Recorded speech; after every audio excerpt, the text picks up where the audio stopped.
Hello नमस्कार दोस्तों, जय श्री कृष्णा। नवतारा चक्र पे बेस्ड सीरीज में मेरा ये थर्ड वीडियो है और अभी फिलहाल ये लास्ट है इस सीरीज का। प्रीवियस 2 क्लासेस में हमने डिस्कस किया था कि हम किस तरीके से नवतारा चक्र बनाते हैं और नवतारा चक्र के बेस पर हम दशाओं का इंटरप्रिटेशन किस तरीके से करेंगे कि किसी भी दशा के अंदर अंतर दशाएं किस तरीके का रिजल्ट देंगी। आज मैं बात करूंगा कि ट्रांजिट को किस तरीके से इंटरप्रेट किया जा सकता है ऑन द बेसिस ऑफ नवतारा चक्र। दशा और दशाओं का जिस तरीके से इंटरप्रिटेशन बताया था एग्जैक्टली उसी तरीके का ट्रांजिट का इंटरप्रिटेशन हम बताएंगे। दशाओं को हमने कैसे बताया था कि उस नेटिव का जो भी नेटल चार्ट है उसके अंदर हमने देखा था कि नेटल चार्ट के अंदर कौन सा प्लेनेट किस तारे के अंदर आ रहा है। 1, 3, 5, 7 जो तारे हैं वो आपके जन्म नक्षत्र, विपत, प्रत्यारी और वध तारे मेलिफिक होते हैं, अशुभ होते हैं, खराब फल देते हैं।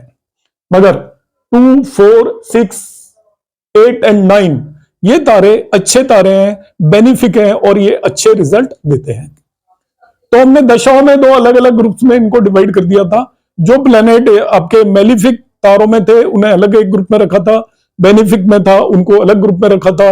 मेलिफिक यदि दोनों हैं दशा और अंतरदशा लॉर्ड तो आपको रिजल्ट अच्छे नहीं मिलेंगे।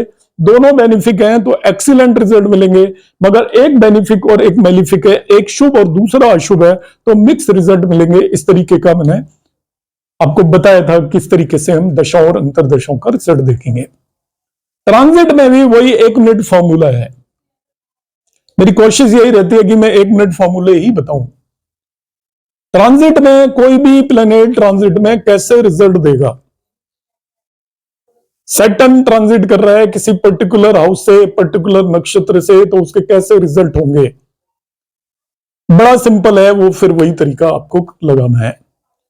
जो आपने प्लेनेट यहां प्लेस कर दिए थे अलग अलग तारों में, अब आज की डेट का आपको ट्रांजिट देखना है। ध्यान से समझिएगा इसे। तो मैं क्या करूंगा, आज की डेट में जो भी प्लेनेट इस नेटिव के जिस भी नक्षत्र के अंदर ट्रांजिट कर रहे हैं वहां पर मैं उन्हें प्लेस कर दूंगा। सपोज मैं एग्जांपल के लिए मैं पूरा ट्रांजिट यहां पे एक्सप्लेन नहीं करूंगा, आप उसी तरीके से इंटरप्रेट कर पाएंगे। यहां पर मैं ये हटा देता हूं, इसके नेटल चार्ट के जो भी प्लैनेट्स थे इनको मैंने हटा दिया। अभी लाइक मैं ले लेता हूं सन इज ट्रांजिटिंग इन द ज्येष्ठा नक्षत्र। सन के ट्रांजिट का कैसा रिजल्ट मिलने वाला है। सन ज्येष्ठा नक्षत्र में ट्रांजिट करेगा तो ज्येष्ठा नक्षत्र यहां पे हम देख लेते हैं कौन सा नक्षत्र है। ज्येष्ठा नक्षत्र ये आ गया आपका, ये मैंने इसका नवतारा चक्र बना रखा है। तो ज्येष्ठा नक्षत्र हम देखेंगे तो इट इज ज्येष्ठा नक्षत्र, ये हो गया वध तारा। तो सन ट्रांजिट में किसके अंदर ट्रांजिट कर रहा है, वध तारे के अंदर ट्रांजिट कर रहा है। अब सन इसको कैसे रिजल्ट देगा। वध तारा मेलिफिक तारा है, 1, 3, 5, 7 में जो भी प्लेनेट ट्रांजिट करेगा उसके रिजल्ट खराब होंगे। इसका मतलब इस सन इसको ट्रांजिट में अच्छे रिजल्ट नहीं देगा, ये हम कंक्लूड करेंगे। इस तरीके से हमें कंक्लूजन निकालना पड़ेगा कि सन का ट्रांजिट कैसा। अब जनरली हम क्या करते हैं, जुपिटर का और सैटर्न के ट्रांजिट एक लंबे समय तक होता है, राहु का ट्रांजिट एक लंबे समय तक होता है। तो इनके ट्रांजिट के यदि आप फल देखना चाहते हो, अभी जैसे राहु के ट्रांजिट के फल देखना चाहते हो तो राहु एट प्रेजेंट रेवती नक्षत्र के अंदर ट्रांजिट कर रहा है। तो इस नेटिव का मैंने देखा रेवती नक्षत्र कहां पे आ रहा है, आप देखिए ये इस नेटिव का रेवती नक्षत्र आ गया। तो राहु भी आपका रेवती नक्षत्र में ट्रांजिट कर रहा है। यस, राहु रेवती नक्षत्र में ट्रांजिट कर रहा है, मरकरी के नक्षत्र में ट्रांजिट कर रहा है और मरकरी के नक्षत्र इस नेटिव के लिए वध तारा है। तो देखिए राहु भी एक्सट्रीमली खराब फल देने वाला है। इसके जो भी काम बन रहे होंगे उन्हें नहीं बनने देगा। ट्रांजिट में आपको यदि एक एस्ट्रोलॉजर बनना है तो ट्रांजिट का एप्लीकेशन बहुत अच्छे से आना चाहिए।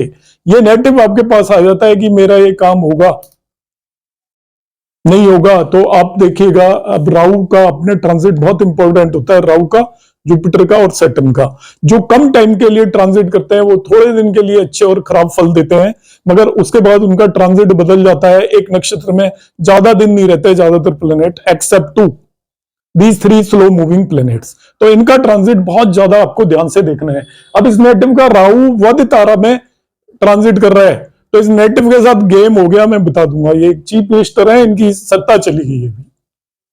अभी इलेक्शन हुए और ये इन्होंने विन करा है और इनकी सत्ता चलेगी। वध तारे के अंदर ट्रांजिट है राहु का, और इन्होंने ऑब्स्ट्रक्शन क्रिएट कर दी, एक समस्या क्रिएट कर दी। इतना जबरदस्त ट्रांजिट का असर होता है।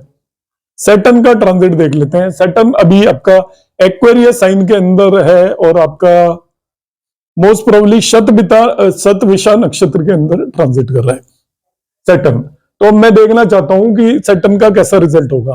तो देखिए सैटर्न शतविषा नक्षत्र में, वो शेम नक्षत्र में है, ट्रांजिट कर रहा है। तो शेम नक्षत्र में सैटर्न के ट्रांजिट के इस नेटिव को रिजल्ट अच्छे मिलेंगे। मगर सैटर्न स्लो मूविंग प्लेनेट है, तो वो धीरे धीरे रिजल्ट देता है, मगर बेटर रिजल्ट मिलेंगे। तो हम कहेंगे कि सैटर्न का ट्रांजिट इस नेटिव के लिए बेटर होगा। अभी आप जुपिटर का ट्रांजिट देखना चाहते हैं सपोज, तो जुपिटर एरीज साइन में है, शायद भरणी नक्षत्र में, आई एम नॉट श्योर। तो भरणी नक्षत्र में आपका जुपिटर होगा। तो जुपिटर इज भरणी इज एक्चुअली अतिमित्र नक्षत्र फॉर दिस। तो अतिमित्र नक्षत्र में है, तो उसके इसको बेटर रिजल्ट मिलेंगे। इस तरीके से हम प्रेडिक्ट करेंगे। आप यदि मार्स देखना चाहते हो, मार्स, तो मार्स भी इसका ज्येष्ठा नक्षत्र में भी ट्रांजिट कर रहा है। तो मार्स भी यहाँ पे वध तारा में ट्रांजिट कर रहे हैं।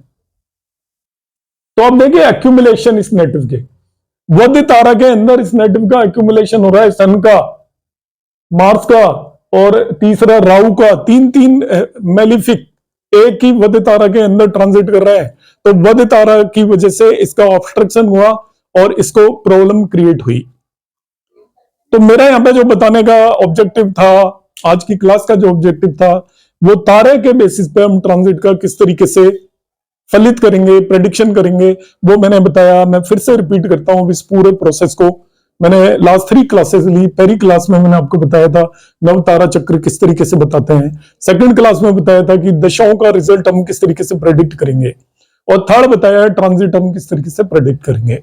तो अब तीनों चीजों को मैं रिपीट करता हूं शॉर्ट में, और मैं हर चीज में कहता हूं कि इट विल टेक 1 मिनट और 2 मिनट। तो ये 1-2 मिनट से ज्यादा लेगा नहीं। सबसे पहले किसी भी नेटिव का नव तारा चक्र ऑलवेज फिक्स होता है। वो जिस भी नक्षत्र में बॉर्न होता है, उसका बॉर्न होते टाइम मून जिस भी नक्षत्र में होता है, उस नक्षत्र को जन्म नक्षत्र बोलते हैं। और वो नक्षत्र का जो भी लॉर्ड है, उसकी स्टार्टिंग में दशा वहीं से शुरू होती है। और दशा लॉर्ड जो भी है, उसके तीनों नक्षत्र उसके जन्म नक्षत्र होंगे। उसके बाद नक्षत्र होता है आपका संपत, विपत, क्षेम, प्रत्यारी, साधक, वध, मित्र एंड अतिमित्र। तो जिनको विंशोत्तरी दशा का ऑर्डर पता है, वो इजीली पता कर लेंगे कि जिस भी प्लेनेट में हुआ उससे सेकंड वाला संपत होगा, थर्ड वाला आपका विपत होगा, लाइक दिस। सपोज मून की दशा में कोई भी, या मार्स की दशा के अंदर जन्म नक्षत्र है, मार्स के नक्षत्र के अंदर बॉर्न हुआ नेटिव, जन्म नक्षत्र उसका मार्स हो गए तीनों, तो उसका प्रत्यारी उससे थर्ड हो जाएगा। आपका मार्स से थर्ड आएगा जुपिटर, फिफ्थ उसका विपत थर्ड हो जाएगा, फिफ्थ उसका प्रत्यारी जो होगा वो फिफ्थ हो जाएगा, वो बुध के नक्षत्र हो जाएंगे। वध उसका 7th हो जाएगा, तो वो वीनस के नक्षत्र हो जाएंगे। तो हमें 1 मिनट में पता चल जाएगा कि कौन कौन से नक्षत्र इसके किस तरीके के हैं। तो जन्म नक्षत्र का लॉर्ड पता लगा आपको, उससे तीसरी, 5वां और 7वां जो भी प्लेनेट है उनकी दशाएं मेलिफिक होंगी। कितना सिंपल है। अब आप मेलिफिक और बेनिफिक के 2 ग्रुप को मैंने अलग किया। अलग करने के बाद यदि बेनिफिक ग्रुप के अंदर बेनिफिक की दशा आ रही है, मतलब दूसरा तारा, चौथा, छठा, 8वां और 9वें तारे के जो लॉर्ड्स हैं, उनकी दशाएं यदि आ रही हैं एक दूसरे में, एक की दशा में दूसरे की अंतरदशा, तो बेनिफिक रिजल्ट मिलेंगे। मगर आपका एक पहला, तीसरा, 5वां और 7वें तारों के जो लॉर्ड हैं, उनमें एक दूसरे की दशा आ रही है, तो आपके मेलिफिक रिजल्ट मिलेंगे। और मिक्स हो रहा है, मतलब दूसरा, चौथा, छठा, 8वां और 9वें तारे में पहले, तीसरे और पांचवें और सातवें तारे की दशाएं आ रही हैं, अंतर दशाएं आ रही हैं, तो आपको रिजल्ट, मिक्स रिजल्ट मिलेंगे। इस तरीके से हम दशा इंटरप्रिटेशन करेंगे। अब लास्ट में ट्रांजिट का जो इंटरप्रिटेशन है वो फिर 30 सेकंड भी नहीं लगते ट्रांजिट के इंटरप्रिटेशन में। आप देखिए कि ट्रांजिट में कौन सा प्लेनेट किस नक्षत्र में ट्रांजिट कर रहा है। जो बेनिफिक नक्षत्रों में ट्रांजिट करेगा वो बेनिफिक रिजल्ट देगा, और जो मेलिफिक नक्षत्रों में ट्रांजिट करेगा वो मेलिफिक रिजल्ट देगा। किस किस तरीके के रिजल्ट दिए जाएंगे वो हम और डिटेल में कर सकते हैं, पर एक बेसिक आइडिया आपको 2 मिनट के अंदर लग जाएगा कि दशा कैसी जाने वाली है नेटिव की। अब नवतारा चक्र तैयार करिए, दशा कैसी जाने वाली है, नवतारा चक्र भी नहीं तैयार करना, अब एंड में मैं बता देता हूं। अब जन्म नक्षत्र पकड़ लीजिए, जिस भी जन्म नक्षत्र का जो भी लॉर्ड है उससे तीसरी, पांचवी और सातवें लॉर्ड की दशा है, विंशोत्तरी दशा है, वो आपकी मेलिफिक होने वाली है। दूसरे, चौथे, छठे, आठवें और नवे की बेनिफिक होने वाली है। जन्म नक्षत्र में यदि कोई भी पहले, तीसरे, पांचवें और सातवें कोई भी प्लैनेट यदि ट्रांजिट कर रहा है तो वो मेलिफिक रिजल्ट देगा, मगर दूसरे, चौथे, छठे, आठवें और नवे में जो भी ट्रांजिट कर रहा है वो बेनिफिक रिजल्ट देगा। तो जन्म नक्षत्र के बेस पर या नवतारा चक्र के बेस पर हम थोड़ी सी देर में देखते ही किसी भी कुंडली को प्रेडिक्शन दे सकते हैं। लास्ट में मैं आपको एक सूत्र बता रहा हूं। जितने भी ट्रेडिशनल एस्ट्रोलॉजर्स हैं, आप चले जाइए गांव में, छोटी जगहों पे, शहरों में तो हम ज्यादा पढ़े लिखे होते हैं तो हम बहुत ज्यादा चीजें लगाने की कोशिश करते हैं। वो ओनली ट्रांजिट के बेस पे नेटिव की ज्यादातर चीजों का जवाब देते हैं। बच्चा घर में बीमार हो गया, किसी की बहुत ज्यादा तबीयत खराब है, वो ट्रांजिट देख लेगा मेलिफिक का। मेलिफिक प्लेनेट का ट्रांजिट यदि मेलिफिक नक्षत्रों पे हो रहा है तो वो बताएगा जैसे ही ट्रांजिट निकलेगा कि भाई हफ्ते भर में ठीक हो जाएगा, नहीं हो जाएगा। उसने कहीं जाना है, कोई काम करने जाना है, कोई जमीन खरीदनी है, तो वो ट्रांजिट देखेगा मेलिफिक प्लेनेट का। यदि मेलिफिक नक्षत्र में ट्रांजिट है तो वो कहेगा अभी रुक जाओ। ट्रांजिट जैसे ही निकलेगा, आप 15 दिन बाद कर लेना, 10 दिन बाद कर लेना, 2 दिन बाद कर लेना। किसी का कोई बच्चा वगैरह खो गया, हम प्रश्न कुंडली से आंसर देते हैं, वो इसके ट्रांजिट के बेस पे आंसर दे देते हैं कि यदि मेलिफिक का ट्रांजिट हो रहा है तो मेलिफिक जैसे ही मेलिफिक नक्षत्र से बेनिफिक में जाएगा, क्यों हर एक मेलिफिक के बाद आप देखिए एक बेनिफिक है, वैसे ही वो उसकी जो भी विपदा आई है वो दूर हो जाएगी। तो इस तरीके से वो प्रेडिक्शन देते हैं और उस प्रेडिक्शन को हम भी प्रैक्टिस कर सकते हैं। आपको कैसा लगा मेरा वीडियो?